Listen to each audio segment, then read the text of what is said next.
आज की कहानी एक ऐसे कातिल की है जो किताबों का हीरो था लेकिन जिंदगी में विलेन बन गया। पीएचडी कर रहा था, गोल्ड मेडलिस्ट था, पढ़ाई में इतना तेज कि हर प्रोफेसर उसे मिसाल के तौर पर पेश करता था। लेकिन जब उसने कत्ल किया तो जो दिमाग उसने पढ़ाई में लगाया था वही दिमाग उसने पुलिस को चकमा देने में भी लगा दिया।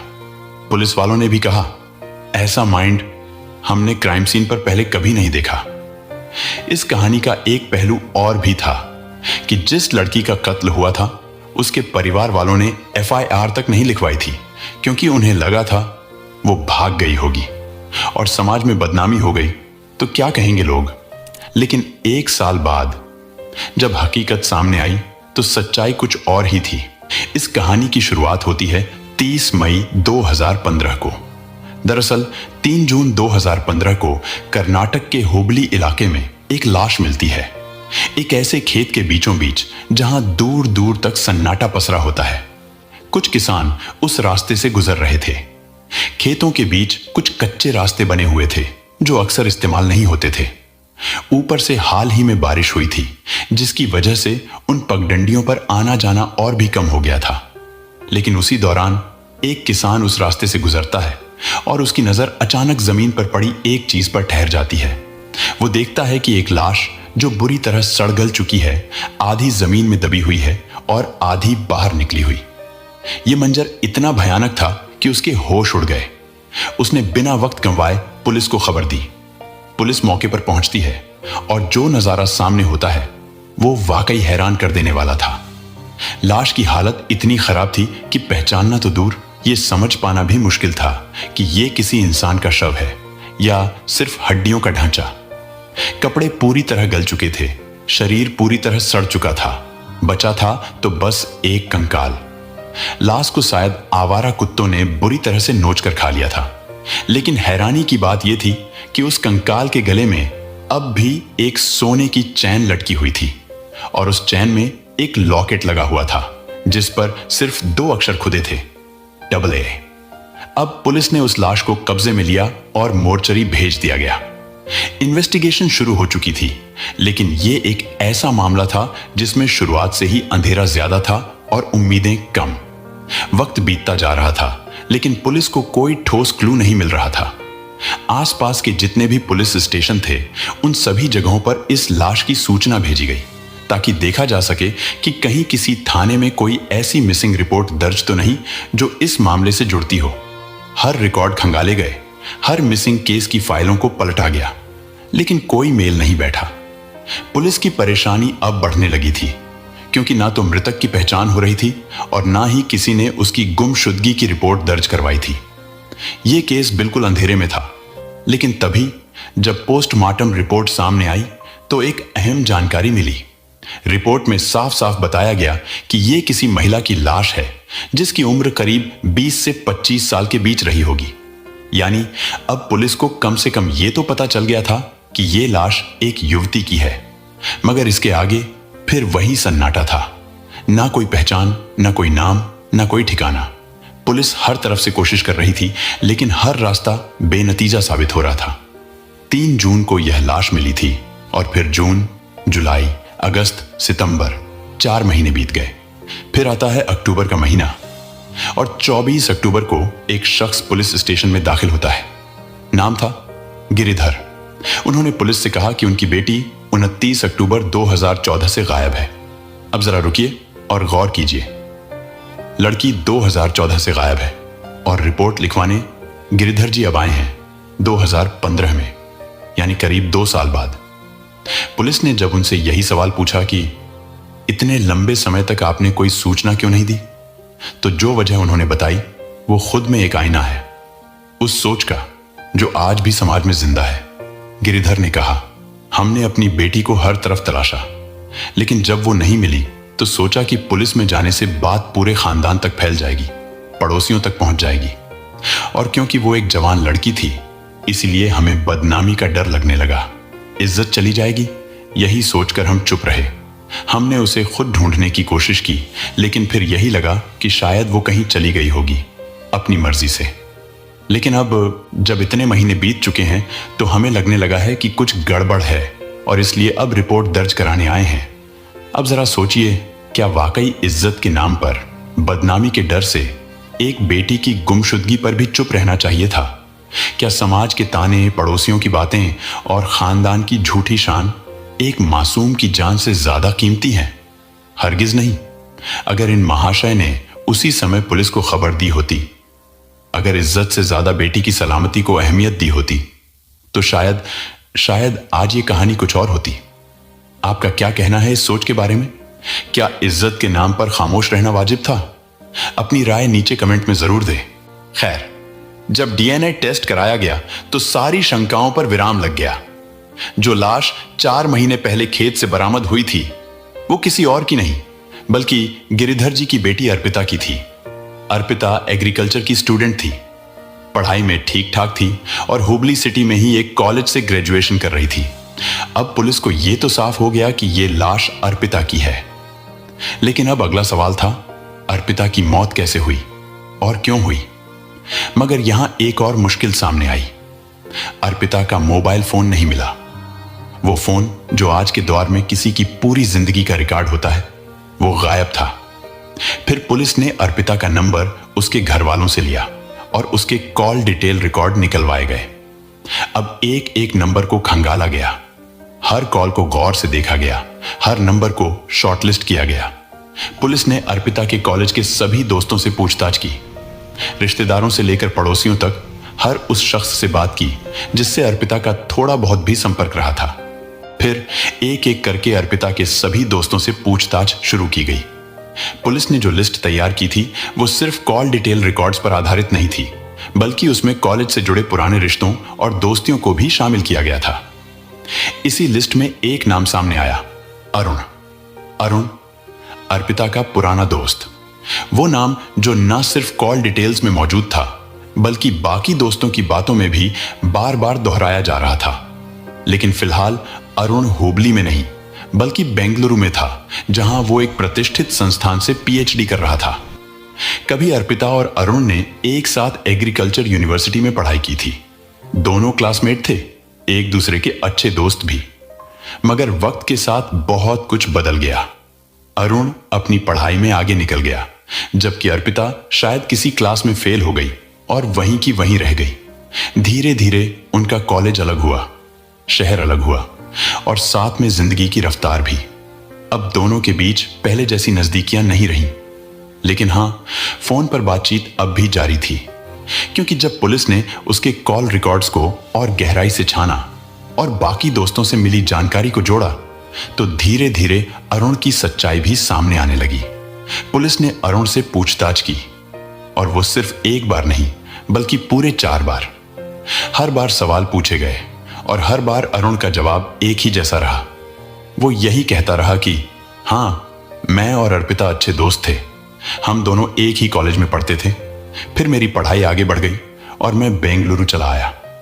वो हुबली में रह गई, लेकिन हमारे बीच कोई अफेयर नहीं था, कोई इश्क मोहब्बत जैसी बात नहीं थी, सिर्फ दोस्ती थी, सिर्फ दोस्ती। पुलिस ने जब उससे पूछा कि 30 मई के आसपास तुम कहां थे, तो अरुण ने कहा, मैं बेंगलुरु में ही था, अपने रेंट वाले कमरे में रहता हूं, पढ़ाई करता हूं और दिन में कॉलेज अटेंड करता हूं। पुलिस ने क्रॉस वेरीफाई किया, कॉलेज से अटेंडेंस चेक की, मोबाइल लोकेशन ट्रैक की और जो जानकारियां सामने आईं वो चौंकाने वाली नहीं बल्कि अरुण के पक्ष में थी, क्योंकि जिस तारीख की बात की जा रही थी वो उस दिन वाकई बेंगलुरु के कॉलेज में मौजूद था। मोबाइल का लोकेशन भी वहीं का था और हर बार पूछताछ में अरुण एक ही कहानी दोहराता रहा, बिना हड़बड़ाहट, बिना झिझक के। 4 बार की पूछताछ के बाद पुलिस को अब लगने लगा था कि शायद अरुण को इस मामले में बेवजह घसीटा जा रहा है। धीरे धीरे वो शक के दायरे से बाहर निकलने लगा, लेकिन उधर अर्पिता का कातिल अब भी पुलिस की पकड़ से बाहर था। पुलिस परेशान थी, पूरी टीम ने मानो सारे घोड़े खोल दिए थे, लेकिन कोई ठोस सुराग हाथ नहीं आ रहा था। फिर समय बीता और इस बीच केस की कमान एक नए अफसर को सौंप दी गई। जैसे ही नए अफसर ने केस संभाला, उन्होंने पूरी फाइल को फिर से खंगालना शुरू किया और सबसे पहले नजर डाली कॉल डिटेल रिकॉर्ड पर, क्योंकि कई बार एक पुरानी लाइन ही नई गुत्थी सुलझा देती है। अब कॉल डिटेल रिकॉर्ड को जब बारीकी से देखा गया तो एक ऐसी बात सामने आई जिसने अफसर को चौंका दिया, और चौंकना लाजमी था, क्योंकि अर्पिता जब गायब हुई थी उससे ठीक 2 दिन पहले तक अरुण के नंबर से उसके मोबाइल पर एक भी कॉल नहीं आया था। बल्कि अर्पिता ने उसे कई कॉल किए थे, लेकिन अरुण ने एक भी कॉल रिसीव नहीं किया। इतना ही नहीं, अर्पिता ने कई मैसेज भी भेजे थे, लेकिन अरुण ने उनमें से किसी का भी जवाब नहीं दिया। जबकि कॉल डिटेल की पूरी हिस्ट्री कुछ और ही कहती है, क्योंकि इससे पहले जब जब अर्पिता ने अरुण को कॉल किया था, अरुण ने फौरन कॉल उठाया था। लंबी बातें होती थीं, कभी अरुण कॉल करता, कभी अर्पिता। जब भी अर्पिता ने मैसेज भेजा, अरुण ने जवाब देने में कभी देर नहीं की। लेकिन अर्पिता के गायब होने से ठीक पहले के 2 दिन एकदम सन्नाटा, न कॉल उठाना, न कॉल बैक करना, न ही किसी मैसेज का जवाब। अब यह बदलाव मामूली नहीं था, क्योंकि कॉल डिटेल की पूरी कहानी यही कह रही थी कि इन 2 दिनों में कुछ तो ऐसा हुआ था जो पहले कभी नहीं हुआ। तो सवाल यह था कि आखिर इन 2 दिनों में ऐसा क्या हुआ जिसने अर्पिता की जिंदगी ही खत्म कर दी। अब उसे वाकई शक होने लगा था कि कुछ तो गड़बड़ है, लेकिन यह शक सिर्फ उस कॉल डिटेल की वजह से नहीं था, बल्कि जिस तरह से अरुण जवाब दे रहा था वो तरीका भी पुलिस को खटकने लगा था। देखिए, जब किसी से बार बार पूछताछ होती है तो इंसान कभी ना कभी गड़बड़ा जाता है। कभी कोई तारीख गलत बोल देता है, कभी दिन याद नहीं रहता, कहता है सैटरडे था, फिर खुद ही कह देता है नहीं शायद संडे था। कभी यह भी भूल जाता है कि उस दिन किससे मिला था, कहां गया था, क्या खाया था, क्या पहना था। लेकिन अरुण, वो चारों बार एक एक सवाल का वही जवाब देता था। अब पुलिस समझ गई थी, कोई इंसान अगर 4 बार एक जैसी कहानी सुना रहा है तो या तो उसके पास फोटोग्राफिक मेमोरी है, या फिर वो ये कहानी पहले से तैयार करके आया है।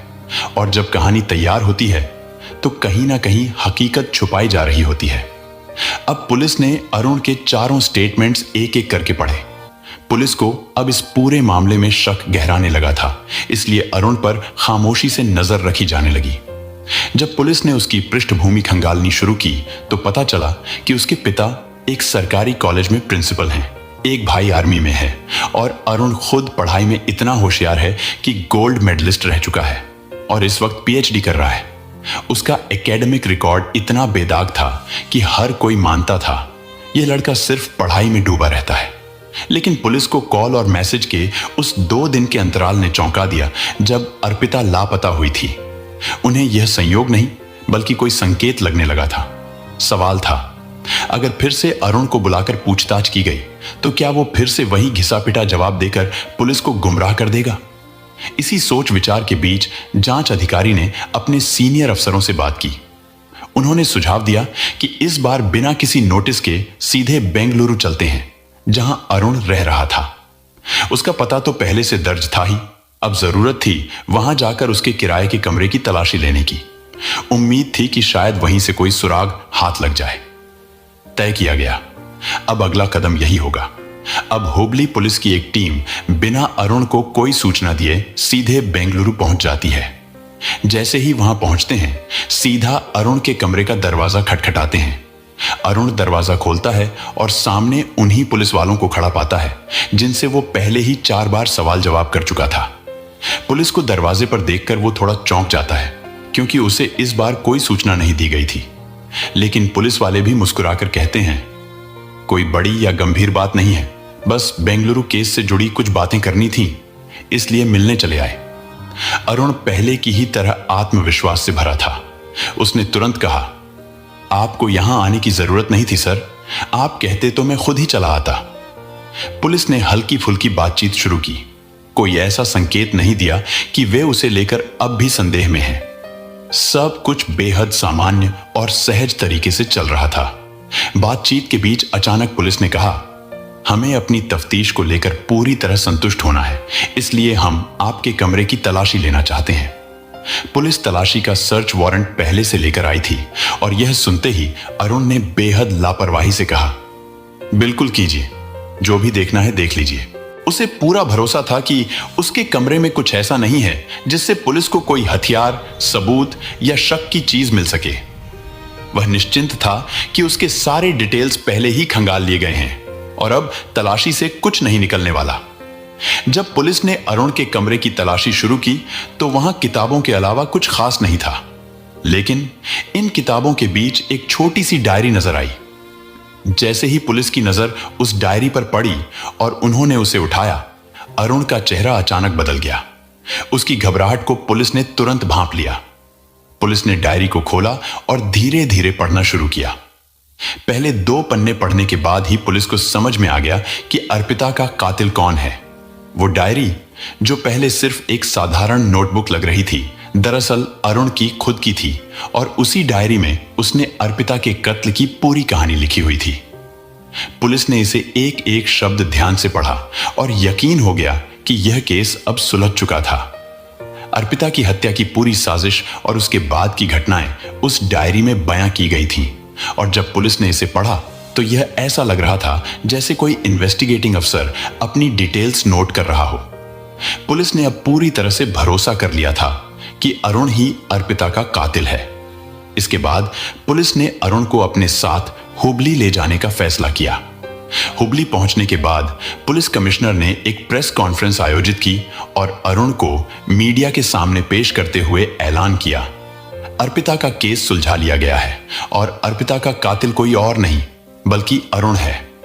वो डायरी दरअसल कोई इकबाल ए जुर्म नहीं थी, बल्कि एक रिहर्सल स्क्रिप्ट थी, एक प्लान, एक माइंड मैप, एक केस स्टडी, जिसे पढ़कर पुलिस को यकीन हो गया कि अगर यह कातिल नहीं होता तो एक प्रोफेशनल डिफेंस लॉयर जरूर होता। उसने उस डायरी में कहीं नहीं लिखा था कि उसने क्या किया, कब किया, कैसे किया, बल्कि उसने लिखा था कि पुलिस क्या सोच रही है, मीडिया क्या दिखा रहा है, एफआईआर में क्या क्या बिंदु दर्ज हुए हैं, कौन कौन लोग शक के घेरे में आ सकते हैं और किस किस से पूछताछ की गई है। यहां तक कि उसने अपने दोस्तों और अर्पिता के परिवार वालों से पुलिस ने क्या सवाल पूछे होंगे वो भी सिलसिलेवार तरीके से दर्ज किए थे। उसने हर संभावित सवाल का जवाब पहले से तैयार कर रखा था। जैसे, अगर पुलिस कॉल डिटेल्स को लेकर सवाल करे तो मैं ये कहूंगा, अगर ये पूछे कि 2 दिन तक मैंने कॉल क्यों नहीं किया तो मैं ये बहाना दूंगा।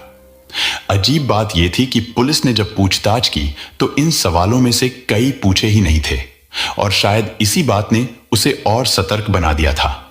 पुलिस को सबसे ज्यादा झटका तब लगा जब उन्होंने पढ़ा कि अरुण ने यह तक लिख रखा था, अगर पुलिस मुझसे यह सवाल पूछेगी तो मैं ये कहूंगा, अगर वो मेरे हाव भाव पढ़ने की कोशिश करें तो मुझे कैसा चेहरा बनाए रखना है।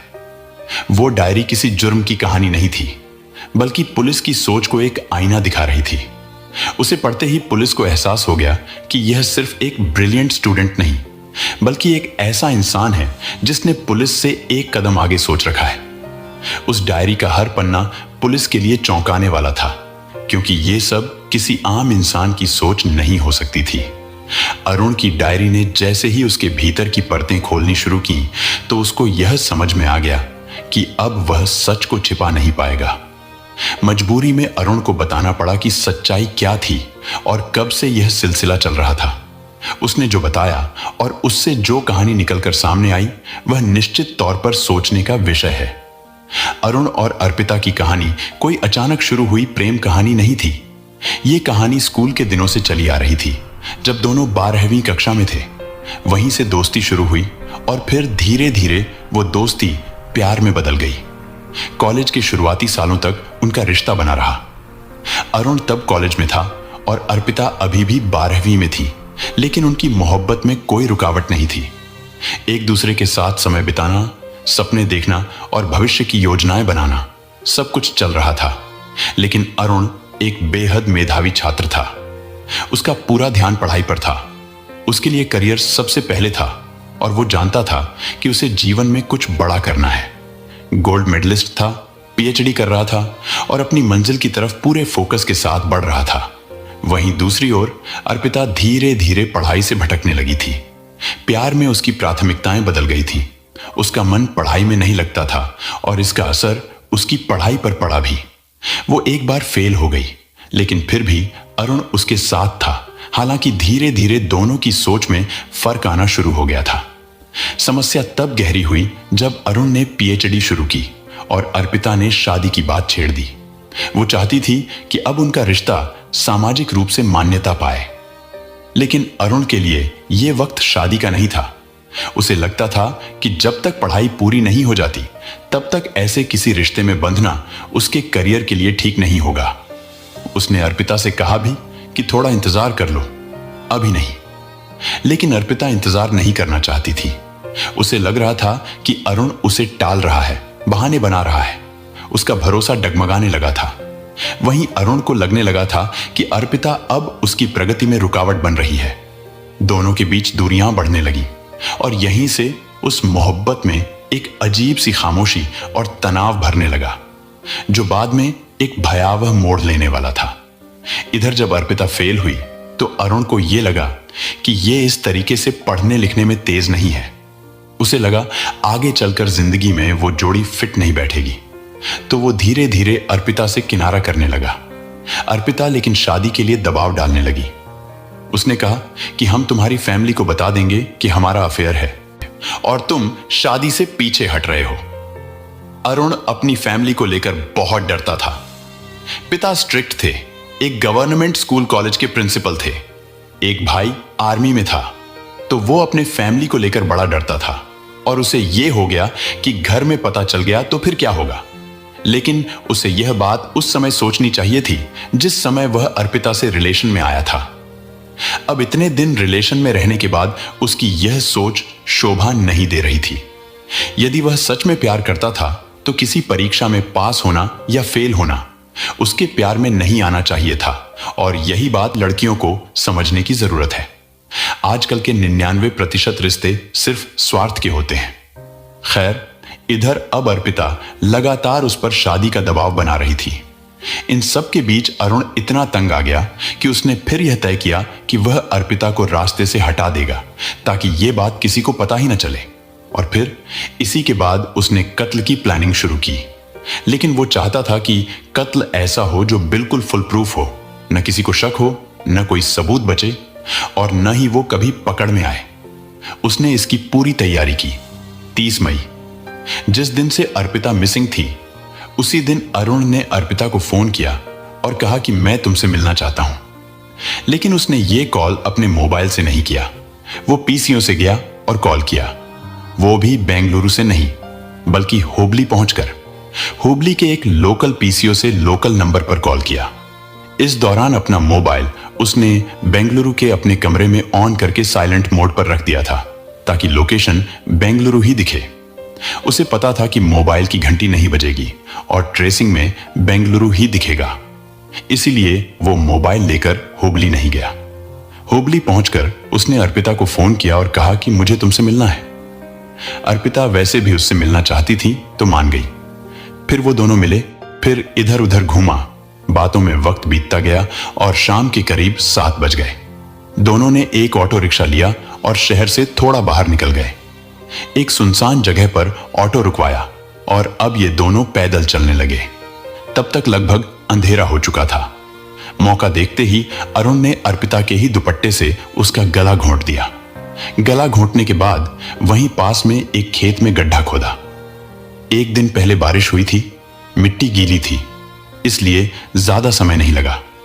फिर उसी गड्ढे में अर्पिता की लाश को दफना दिया, लेकिन वो पूरी तरह से नहीं दफना पाया। बाद में और बारिश हुई जिससे मिट्टी हट गई और लाश का कुछ हिस्सा बाहर आ गया। यह सब करने के बाद उसी रात अरुण हुबली से वापस बेंगलुरु पहुंच गया और बेंगलुरु में ऐसे रहने लगा जैसे कुछ हुआ ही ना हो।